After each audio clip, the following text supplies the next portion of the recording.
Today on Growing Bolder, a wellness revolution in a town that is known for making history. See how one woman transformed her life and is now passing on her passion to a new generation and proving that it's not about age, it's about attitude.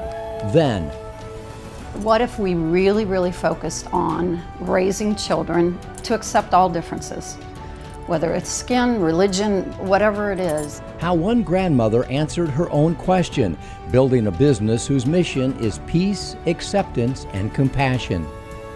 How does she do it? Not just the cartwheels in Antarctica, how does our own Wendy Chioji continue to inspire people worldwide while battling cancer? She shares her secret, the one word that we all need to embrace to start growing bolder. What's most important to you? What really matters?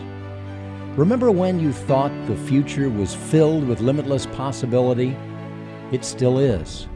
Dreams don't have an expiration date. It's not too late to find your purpose, to live with passion, to make an impact in the lives of others and in the world we live in. Stop growing older and start growing bolder. Support for Growing Bolder provided by If you're feeling good, that's all I need to know. Cause you light me up, oh you light me up. Tell me how you feeling tonight, tell me how you feeling tonight. Hi, I'm Mark Middleton, and this is Growing Bolder. You know, as we grow older, it's easy for our world and our lives to begin to shrink. We hang out with fewer people, we go to fewer events. Social engagement, physical engagement, intellectual engagement are all critically important, which is why Say Yes to Life is the personal mantra of Growing Bolder correspondent Wendy Chioji. Wendy's a 3-time cancer survivor who continues to battle an incurable form of cancer, but hasn't allowed that to steal her joy of life. My mantra of say yes, I try to live it every single day. I think that you have no idea what the experiences and the opportunities and the people you might meet are unless you put yourself into that situation. I think that a lot of people won't say yes because they start thinking about all the negative things that would happen. I might be late, it's going to cost a lot of money, so they don't take that opportunity, but I think that you miss so much. I have zero regrets about the way that I've lived my life, particularly the last 5 years, because it's very rare, maybe it never happens, that I don't say yes. I think that you never know what's out there and you can't experience it unless you put yourself in it. So I say take the opportunity and say yes. Of course, we all have ideas about how we can make a difference in the world around us, but how many of us actually say yes to those ideas? How many of us turn those ideas into action? Kay Castle Brinker did, and now she's making a difference, one impressionable mind at a time. The tragic events of Charlottesville were a frightening reminder that racism is still deeply embedded in our culture, and those who espouse the politics of hate are growing more emboldened. 2 days after the violence, Kay Castle Brinker, a grandmother from Cincinnati, posted a quote from Nelson Mandela on her Facebook page that said in part, "No one is born hating another person because of the color of his skin or his background or his religion. People must learn to hate, and if they can learn to hate, they can be taught to love." I was pretty shocked by that whole event, that in this day and age that we're still dealing with this. And it was so frustrating to me. And what if we really focused on raising children to accept all differences? Whether it's skin, religion, whatever it is. A few days later, she made another post asking friends to recommend children's books that promote peace, acceptance, and compassion in order to build a library of love for her grandchildren. And then that's when you called me and we started talking together and kind of came up with this idea of curated books by Granny for accepting others. Just think about the power of that. If children were raised like that from day one, where we would be. Kay and I were high school classmates, and I was inspired by her desire to react to Charlottesville in a positive way and suggested that her idea could not only help her grandchildren, but also provide a way for grandmothers everywhere to make a difference. Children's views of the world can be pretty well formed by the time they're 3. And so wouldn't we want to get in there from the beginning? And so many parents do this already. I'm not saying I'm the great solution to all this, not by any means. It's just like if you can have one more tool in your toolbox to help bring up a child that is loving and kind to other people, why wouldn't you do that? And I would just like to be part of that.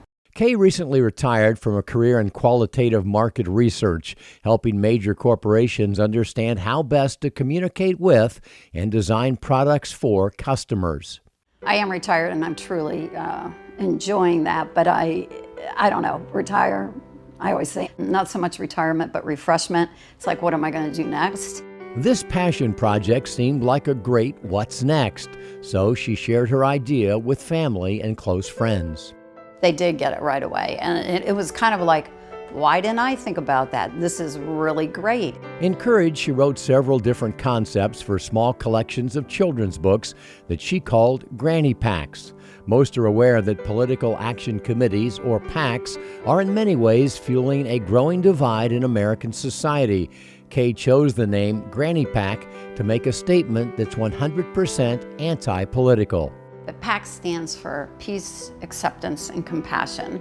So I like the play on words. Honestly, most people don't get that, but that's okay, because the idea really is about peace, acceptance, compassion, and I really didn't want politics in it, because it's something that's dividing us, and this is about bringing people together, totally. Oh yeah, this one's one of my favorites too. This is one just really kind of teaching self-confidence. Kay worked with a branding company to develop a logo and family and friends to design and create unique packaging. And then I have a cousin, Granny Lisa, who makes these for me, and she's just incredible. So you have this, and then you have all different kinds of buttons. The buttons were donated by another friend who owns a button factory. I mean, how generous. People have been unbelievable because they believe in the mission, right? Every book in a Granny Pack has been reviewed by a small focus group, aka Kay's grandkids. Of course, an important key to the entire project was getting the buy-in of the authors whose books she wanted to include. They have been wonderful. This is probably one of my biggest highlights and ahas of this whole experience, because I really thought, gosh, what are these people going to say? And the first author just got back to me immediately and said, I love this idea. If it goes, can I put you on my website? By the way, I have 2 other books you might want to consider. I had the same response from all 3. So I started putting it together, and then I did what I call a soft launch, just my personal Facebook page. And I got a lot of great reactions. And with that, she designed and built a website and is now ready to offer the original Granny Pack for infants, toddlers, and kids of all ages, even adults, because the themes are important, ageless, and universal. My one daughter-in-law, she just said, quit calling yourself Granny. That's my old Granny, all that. I said, oh no, I'm rebranding it. This is Granny today. Like all grandmothers, Kay Castle Brinker simply wants a better world for her grandchildren to grow up in. And she believes grandmothers not only have an important role to play, but also a responsibility to try. Most of the people I know are actually very kind already. So again, it's just kind of adding a tool for them and making a statement. And grannies, I mean, we just aren't like we used to be. We're not sitting around. I mean, we're pretty active, and we can make a difference. It all starts with saying yes. Life never stops knocking on our door. We just stop opening it. So, how can you create a culture of yes in your life? Here are 4 quick takeaways. Number 1, practice positivity. Before you think I'm too old, too slow, too weak, or too tired, remember that whatever we put into our minds will end up in our bodies. Number 2, avoid negativity. While positive thinking alone won't ensure success, negative thinking alone will quickly doom any effort. Don't just avoid negative thoughts, avoid negative people. You have to ditch the Debbie Downers. Number 3, pursue experience, try anything that's even remotely interesting, lean into life, try new foods, meet new people, take new classes. And number 4, embrace failure. To be afraid to fail is to be afraid to live. Failure is nothing more than feedback. We learn and we grow by trying, failing, and persisting. If we can't deal with failure, we will never know success. Growing Bolder is all about living with passion and purpose, and that requires saying yes, especially to regular physical activity. But according to the Centers for Disease Control and Prevention, 87% of people over 65 don't get enough exercise to stay healthy. A common excuse is, I don't like to go to the gym. But exercise doesn't have to involve a gym or running around the block or lifting weights in the garage. Check out these women.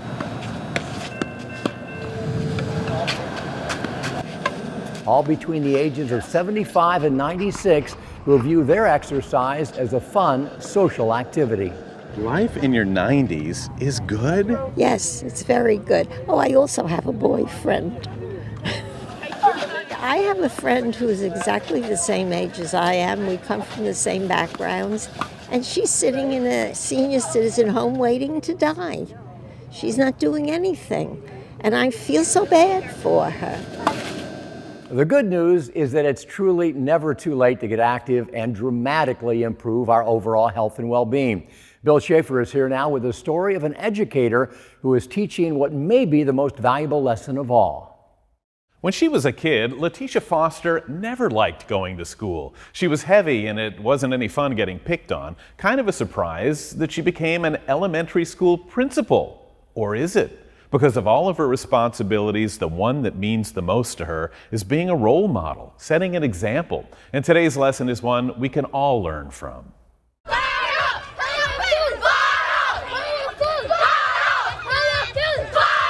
We're having our annual 5K today, our 5K fun run. If you don't want to run, then you're going to sit and read a book. And this is the culminating activity today for you all to stay healthy and fit for the school year. Now it's time for us to do some stretching. I can tell this is an event that you really like. Tell me why. Tell me what really is behind it. Well, I'm a runner. I used to be obese. I used to be about 230 pounds. And so I'm a runner. I run at least 4 to 5 times a week. And on Saturdays and Sundays, I try to get 8 miles in. So the 3 miles is nothing. Come on, Tiana. Let's go. And I want them to know what it is to be healthy, what it is to eat healthy, what it is to stay fit. Even with the teachers and the staff, it's very important to me to keep them healthy so we can be here for the kids. Sometimes it's a struggle, but I'm not giving up. I'm going to keep it going. We're going to have fun, and we're going to be running. Running? Who wants to run? Me! I train for this every day.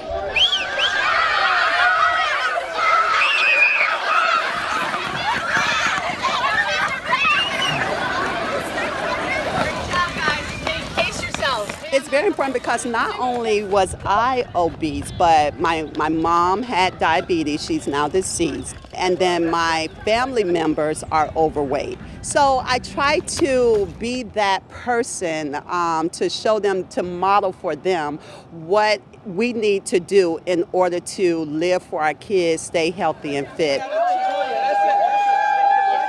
We have 2 more miles. You got this. Come on, you got this. So it's very important to me, the community, the culture, everyone, to see their principals, someone that they look up to show them that it's very important to be here for our kids and to just be that community person to show them what it's like to stay healthy and fit. Wait a minute, wouldn't you guys rather be sitting home watching TV? No! Why running? What's so good about running? You get exercise. And why is exercise important? Because you will lose weight. Wait, that's good. What did you say? I say we get skinny. Get skinny? You can stay healthy and live longer. Speed runner right here. Speed runner. What role do you think schools ought to play in our health and wellness? Well, the same thing that I'm doing, making sure the students stay active. And every school should take that initiative to make sure that their students are very healthy and fit. But you're kids, aren't you just supposed to eat candy and junk food? You can lose your tooth. Broccoli. I gotta eat my broccoli. This isn't even a challenge. No, you eat carrots. So your health and wellness is important to you? Yes! So what are you going to do today? But when you were over 200 pounds, if you would have heard that message, what would you have done?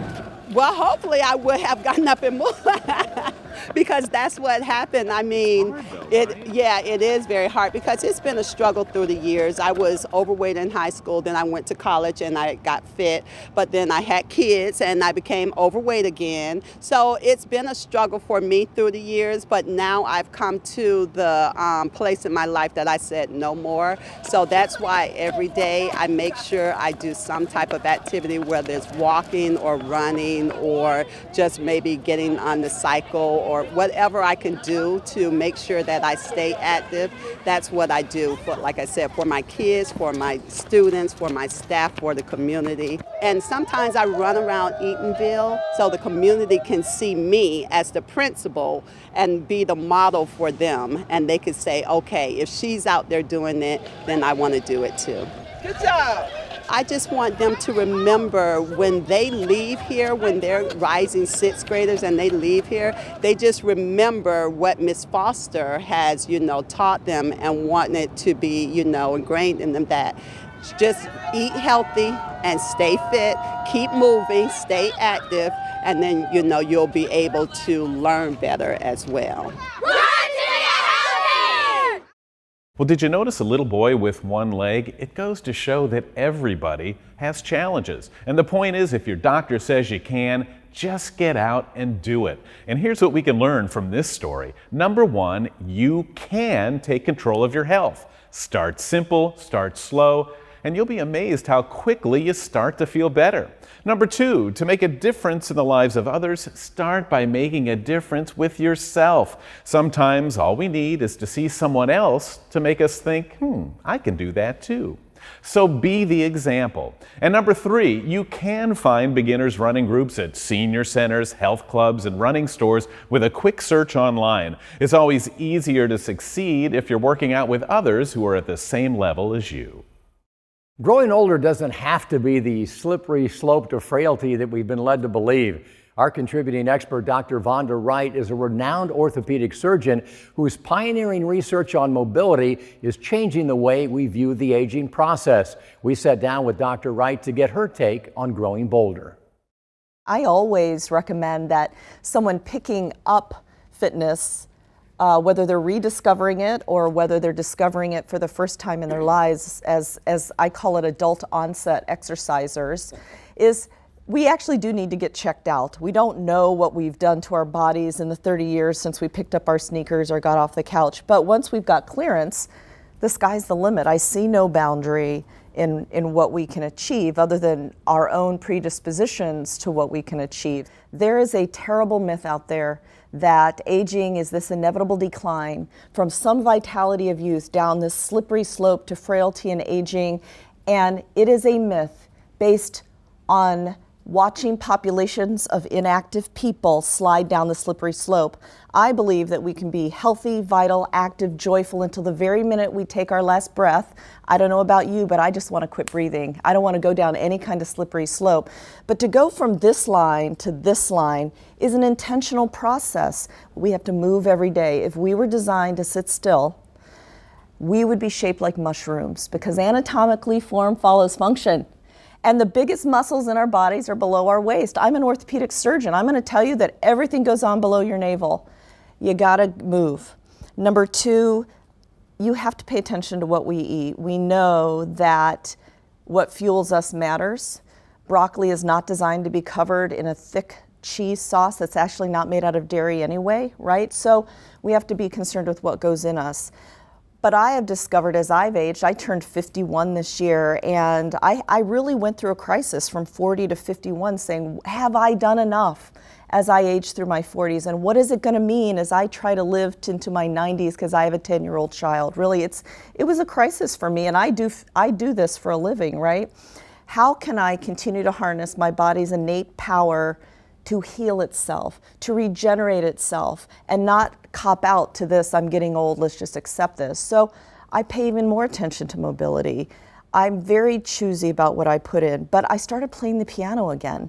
You know, my mother made me take piano when I was a child, and I hated it every minute, but do you know, I think it's keeping my brain agile, because the complex mathematical thinking of that kind of activity. And so now I encourage everyone to pick up something like that, some complex activity. And I'm still not good at piano, but you know what? It's keeping my fingers and my brain connected. And so that kind of brain agility, and we know that it matters. Our executive function, the things that make us human, do not go down a slippery slope if we engage it. If we want to live healthy, vital, active, joyful, it is completely within our realm of possibility if we are intentional.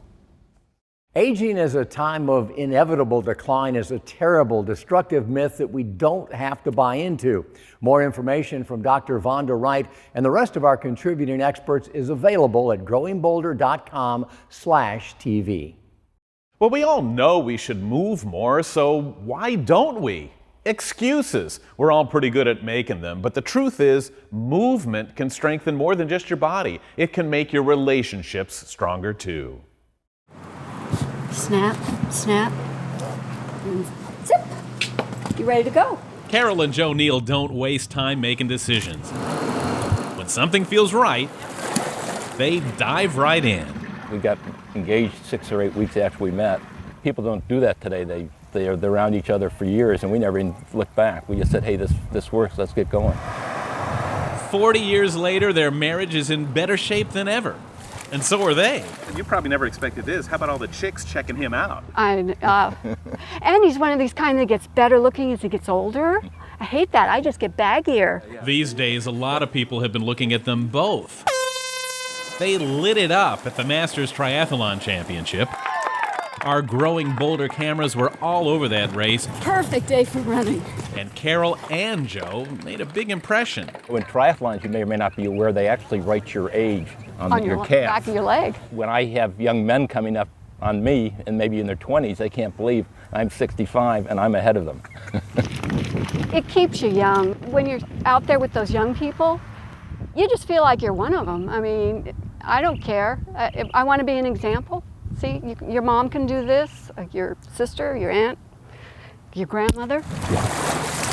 They are an example, even if you've never worked out before. I did nothing. In high school, I wasn't a swimmer. I wasn't a runner. I mean, I was one of those. I did trampoline, you know, that kind of thing. And really, I didn't think I'd be doing this. I'd maybe crocheting, knitting, watching TV. But they got off the couch and on the bike. They dove right into fitness. It put them on the right track, even though they didn't get there overnight. I was so far back. It was our first race. Where was I? I mean, was I the last one in? No, I don't know. I think I had the police car behind me, you know. And then you're trying to push them away like, oh, please. He's honking the horn going, come on, lady. Yeah. I donut break, you know. There's nothing like finishing. They've already given out the awards for your age group. Yes. But these days, Joe and Carol are always near the top. They love it when they win, but what drives them is to make a difference. If we can do it, you can do it too. Yeah. That's simply put. The younger generation is coming around. They're a lot of fun. We like to be an example for them that, hey, we may be old duffers, but we can do it too. How about you? Ditto. Now here's some advice that the Neals wanted to pass along when it comes to their passion for movement. Get outdoors. Be in nature. They believe that just going out will do wonders for your physical health, mental health, and if you do it in a group or with friends or with someone you love, it can totally change your social life too. There's a whole world out there. Be part of it, like Joe and Carol Neal.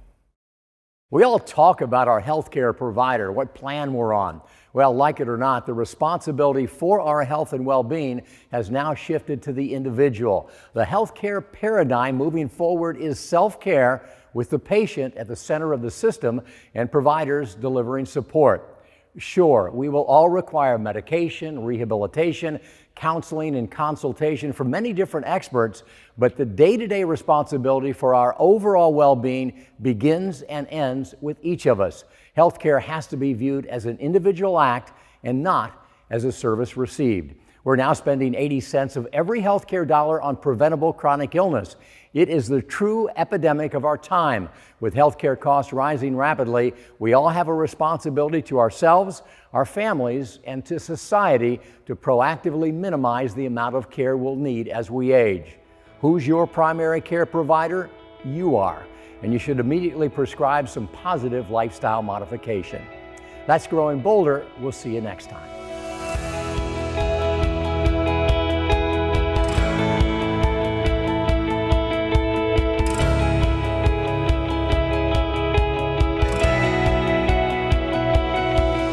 Support for Growing Bolder provided by If you're feeling good, that's all I need to know. Cause you lock me up, oh, you lock me up. Tell me how you feeling tonight. Tell me how you feeling tonight. More information about all of the stories you've seen here today is available at growingbolder.com/TV. And you can get inspired to keep rebranding aging when you connect with the Growing Bolder community on Facebook. Growing Bolder apparel is available for $25 plus shipping and handling. A companion book, Growing Bolder, Defy the Cult of Youth, Live with Passion and Purpose by Mark Middleton, is available as well for $25 plus shipping and handling. And you can subscribe to Growing Bolder magazine, 4 quarterly issues for $29.97 a year. Order online at growingbolder.com/TV.